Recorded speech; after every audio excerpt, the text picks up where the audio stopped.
This is where we delve a little deeper into the headline that you might have heard to give you an actionable insight into what could emerge as an opportunity for you on the investment side as well. Now, as Niraj has already pointed out, there is a case of exuberance, one might argue, in certain pockets, and it's a little hard to understand why a lot of money is chasing after a few of these stocks, and I think Niraj has a strong point to make there. But we will also talk about something that we don't often talk about, and that is fixed income. Is this the time for you to pivot like the central banks are and take a closer look at your fixed income strategy, because this might be a golden opportunity, and we'll tell you why. Samina will help me lay that argument out for you. But let's start, Niraj, with money chasing fast money, as you pointed out. Yeah, you know, Samina has for 2 days on a trot brought out this point of this SME IPO, which has gotten massive monies, but I'll save that for the last. Okay, first a few other points. So Sterling Wilson Solar, we spoke about it getting these order wins. Now, circa 12,000 crores worth of demand for a 1,500 crore QIP. That is large sums of money chasing a stock like Sterling Wilson Solar. Remember, Sterling Wilson Solar, the history, this we are not putting out on air, but the history of Sterling Wilson Solar, that just about a year ago, it was not considered to be the the stock that darling of the street, that people want to chase it so much. And suddenly we're seeing some change of plans. They've met active investors around what to do, and the stock has gotten the kind of demand that it has. So that is Sterling Wilson Solar, the first up of the block. SpiceJet, it was virtually an untouchable airline. Right? And we have spoken in the recent past, Niraj, 89% of the market controlled by two entities. Two entities, right? Which is Interglobe and Air India, right? SpiceJet gets 2,200 crore rupees. Yes, there was an absence of marquee names because it was believed that, oh, maybe a very large prominent world global fund will come in, or a large other airline person will come in. That didn't happen, but it got the money. Yes. Yeah, and sure, the stock has come off from the recent highs, but it got serious amount of money. JNK Bank, the QIP, saw a demand of over 20 times. You know, we were thinking that a QIP happening at a 10% discount will see the stock come off. The stock was up 9% that day simply because of the health of the demand. And then the SME IPO, 18,891 crores worth of bids for a 78 crore IPO. Guys, there's just a serious amount of money chasing a few ideas, and I think there is a rumor. Sorry, just one last one. There's a talk. I know you want to come in on the SME IPO. Go on, you finish. No, I'm just saying that there are a few QIPs that are slated to happen if Grapevine has to be believed. It will be very interesting to see what's happening to those block trades or those QIPs over the course of the next 15 days. You know, Niraj, while you mentioned that this euphoria continues, I still remember exactly about a year and a half ago, everyone was talking about how easy money is going to stop because valuations were going, there were financials that were getting valuation at 10, 15x. Tech companies, let's not even talk about what they were getting, right? And there was a general sense that this era had ended and was taking a break for the next few years, right? But from what we are seeing right now, I don't know where this money is coming from anymore because the euphoria doesn't end. Maybe the funding winter in the startup space is moving to the secondary markets. Also, the market is preempting that if we are looking at a rate cut cycle, then let's look at EMs, which will benefit.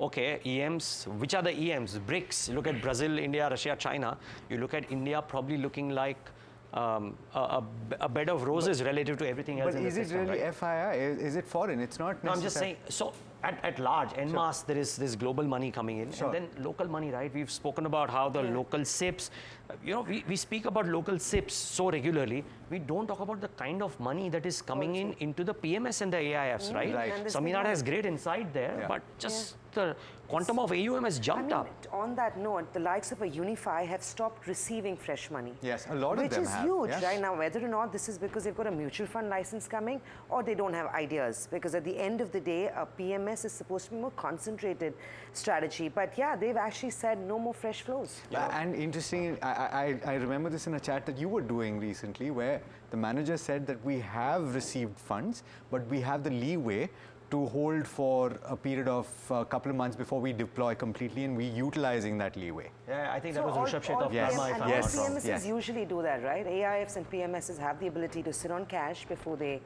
SIP or STP their investments. But yeah, the euphoria is here to stay, I'd like to believe. And just the size. But Sorry, what's the bottom line just- according to you, though? No, so the bottom line is just this, that for now, I mean, we've been talking about it on the trade setup every day, that the party is looking stretched.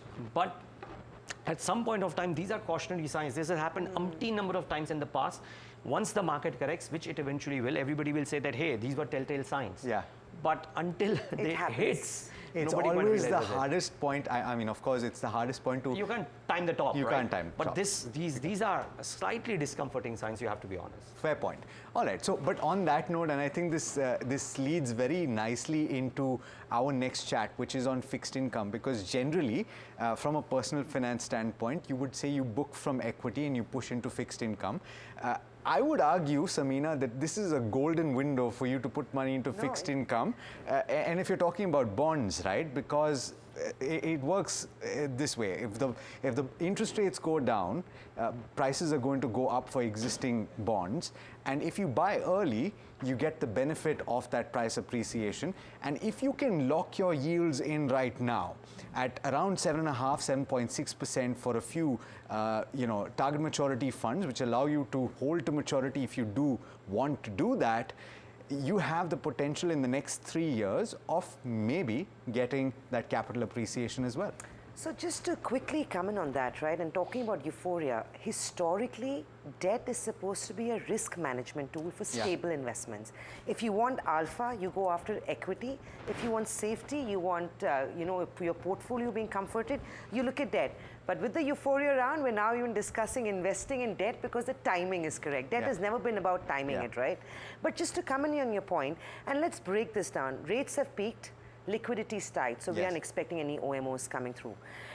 Rates, after what we saw in the Federal Reserve meet that happened recently, the anticipation is that India will cut rates. Now, whether they do it over the next 6-month period or they do it over the next 1 or 2 years is anybody's guess, right? But cuts are coming, which also means that we've peaked on our current tenure. Now, if I have to break this down, while you said yield is, so the two ways to make money on debt investments is either through interest rate yield or through your M2M, which is a capital appreciation. If you hold to maturity, the only return you're yielding is your yield. Correct. This instrument where you're trying to trade a debt income debt as an asset class for the short to medium term also means that you've got to time it, enter today and exit it over the next couple of months or the next 1 year once rates start coming off. All of this depends on how sensitive your portfolio is as well, right? So if I've got a medium-term duration portfolio with a 5-year maturity, and I'm just going to break this down for the sake of our viewers, where your paper is 5 years, rates come off by say 1% in the next 1 year.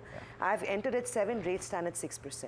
Which means what I do a year later, if I want to exit this asset class, my take-home returns on that is 14% pre-tax. Now that's a really sweet spot to be in. But the other critical angle to watch out for is if you enter debt as an asset class, there's always a reinvestment risk. You enter at 7, you get out at 6. What happens then with that money, right? That's a very Are fair you going to point. move it to equity? That's the question to ask. If you're going to stay in debt, you're locking in your yield at 6% now. But that's a sweet problem to have. Let me get the returns first, then I'll think what to do with it. But it's a fair point from a personal finance planning perspective, and it depends Niraj, one on would what argue, because your objective is, Niraj. because you plan, exactly. So you plan saying that I can lock in 7.6% For now the next 10 years, for the right? next 7 years. Yes, but it's good to have that option, right? That Sure. I've locked in my rates, but Which if is I'm my getting argument. 14%, and if Very I have greedy the both of option, you are. Which is my why argument. not? If I'm getting the money, It's why win-win. not? It's win-win It's because a sweet spot. if and you're I think, uncertain, if your risk profile is high or moderate to high, I would say you could look at a long duration paper. Absolutely. If you are conservative, so I think somebody wants to draw the middle line or the middle ground, medium term paper looks good. So your 4 to 5 year sensitivity, so which really means that your underlying is in the range of 5 to 6, 7 years maybe. In a case like that, rates will come off, you make your M2M, which is capital appreciation, and then you have your yields.